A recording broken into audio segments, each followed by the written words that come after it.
안녕하세요. 복수복수 채널의 박은복입니다. 저희 집은 보통 일주일에 한 번 주말에 가족 모두가 나서서 집안 청소를 합니다.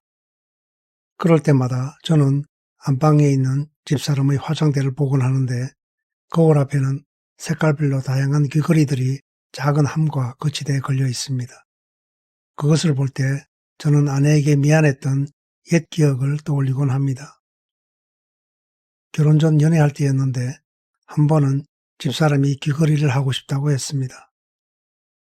제 성격을 잘 알고 있었기에 조심스레 물어온 것이었습니다. 지금은 조금 덜한 듯 싶지만 당시를 돌이켜보면 저는 매우 고지식한 사람이었습니다. 특히 여성들이 귀걸이를 하거나 짙은 화장을 하는 것을 내심 못마땅하게 여기던 사람 중 한 명이었습니다. 저희 그런 면을 잘 알고 있던 터라 집사람은 저를 만날 때면 귀걸이를 한다든가 화장을 짙게 한다든가 하는 일이 없었습니다. 그런데 어느 날 제게 귀걸이를 해도 되냐고 물었으니 꽤나 오랫동안 저희 눈치를 살피며 기회를 엿봐온 것이 틀림없었습니다. 그때 저는 시큰둥한 표정으로 잠시 뜸을 들인 뒤 사람 몸에 그런 걸 붙이고 다니면 평생 거기에 종속되어 헤어나지 못할 텐데 귀를 뚫으면 뭔가를 평생 끼우고 다녀야 할 것이니 그런 행동을 왜 해야 하느냐고 했습니다. 게다가 한술 더 떠 화장도 짙게 하기 시작하면 더 짙게 하려고 할 텐데 맨 피부에 그런 인위적인 것을 바르며 평생 살아야 한다면 그게 과연 좋은 일인지 모르겠다고 퉁명스레 대답했습니다.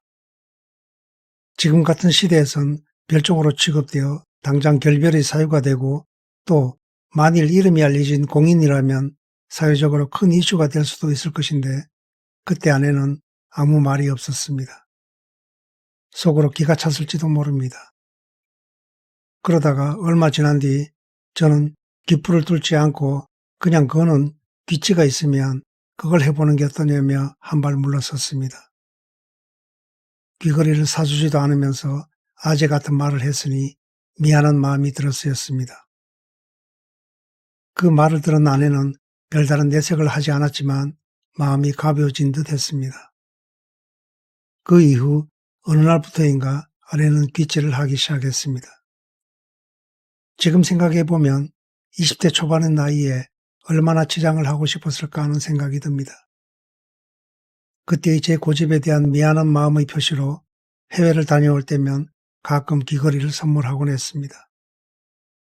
20대 중후반의 연애 시절에 제가 가졌던 그런 고정관념이 어디서 온 것인지 곰곰이 생각해 본 적이 있습니다. 저 자신만 보더라도 스킨로션은 물론 어떤 화장품도 쓰지 않았고 지금도 그렇습니다.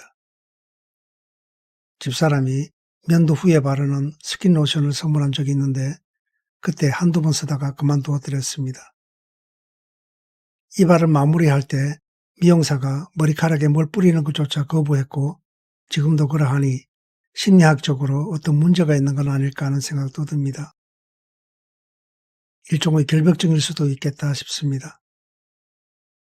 다른 한편으로는 연애 시절 저희 그런 행동은 아내에 대한 무의식적인 통제 욕구가 발동한 것일 수 있다는 생각마저 들곤 합니다. 아내는 자신만의 가치관을 가진 한 사람이고 또 엄연히 개별적인 존재인데 결과적으로 제가 그것을 무시하며 억눌러 버린 것이니까요. 사실 저는 중학교 시절부터 브라질로 유학을 가기 전까지만 해도 융통성이 없는 꽉 막힌 사람으로 통했습니다. 물론 저 자신은 그렇게까지는 생각지 않았지만요. 중학교 3학년 무렵 어느 날 담임쌤이 저더러 너는 육군사관학교가 맞을 것 같다 라고 말씀하신 적이 있었습니다. 그분에겐 당시 육사 이미지가 원리 원칙에 경직된 조직으로 인식되었던가 봅니다.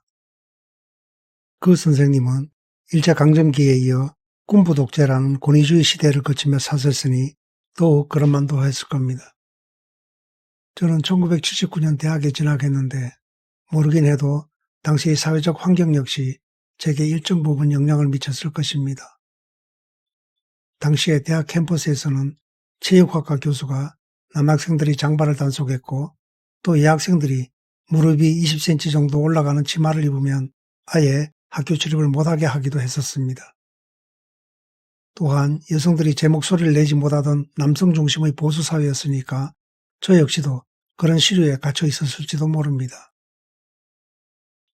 사람이 환경의 지배를 받는 동물이고 당시의 시대 상황 또한 그랬다고 하더라도 기본적으로 저희 타고난 성격 자체가 많이 경직되었던 것은 아닌가 생각합니다. 초등학교 시절 저희 꿈은 그 많고 많은 것 중에서도 향토 예비군이었습니다. 올해 90세이신 어머님도 아직 그것을 기억하시고는 가끔 웃으시곤 합니다.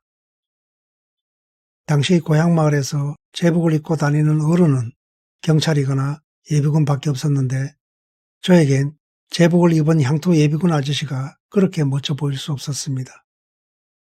그래서 고등학교를 졸업할 무렵 일반 대학보다는 육군사관학교를 우선순위에 두었는데 실력은 둘째치고 100m 달리기가 19초, 몸무게는 48kg였으니 불가능한 일이었습니다. 하지만 브라질에서 유학 생활을 하면서 저 융통성 없는 꽉 막힌 사고는 다소 완화된 것 같습니다.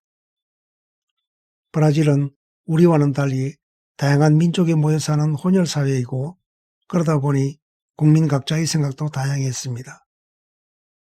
그 개방성과 다양성이 브라질 사회와 문화의 창의성과 역동성을 뒷받침하고 있다는 걸 깨달으면서 저희 사고방식도 많이 느슨해진 것 같습니다.